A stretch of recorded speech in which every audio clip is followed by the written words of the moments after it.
بتائیں کہ سعودی ولی عہد اور وزیر اعظم محمد بن سلمان کی خصوصی دعوت پر وزیر اعظم شہباز شریف فیوچر انویسٹمنٹ انیشیٹو کی نویں کانفرنس میں شرکت کے لیے وفد کے ہمراہ ریاض پہنچ گئے ہیں۔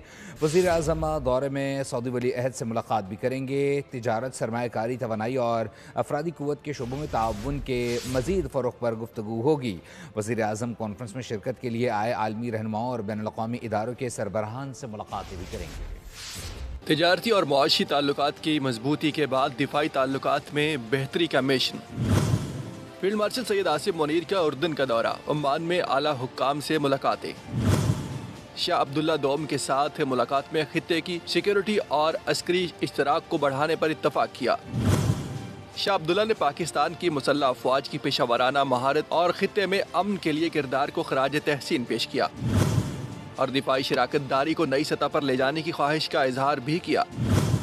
آرمی چیف نے پاکستان کی جانب سے اردن کے ساتھ اسٹریٹجک، عسکری اور انسداد دہشت گردی تعاون کے غیر متزلزل عزم کا اعادہ کیا۔ ملاقات میں دو طرفہ ٹریننگ، مشترکہ مشقوں اور دفاعی پیداوار کے شعبوں کو مزید وسعت دینے پر بھی بات چیت ہوئی۔ آرمی چیف نے اردن کے chairman joint chiefs of staff major general Yusuf Ahmed سے بھی جنرل ہیڈ کوارٹرز عمان میں ملاقات کی، جہاں انہیں گارڈ آف آنر پیش کیا گیا۔ دونوں ممالک کی عسکری قیادت نے دفاعی رابطوں اور سیکیورٹی تعاون کو فروغ پر مکمل ہم آہنگی کا اظہار کیا۔ سبسکرائب کریں اور بیل دبائیں تاکہ کوئی خبر رہ نہ جائے۔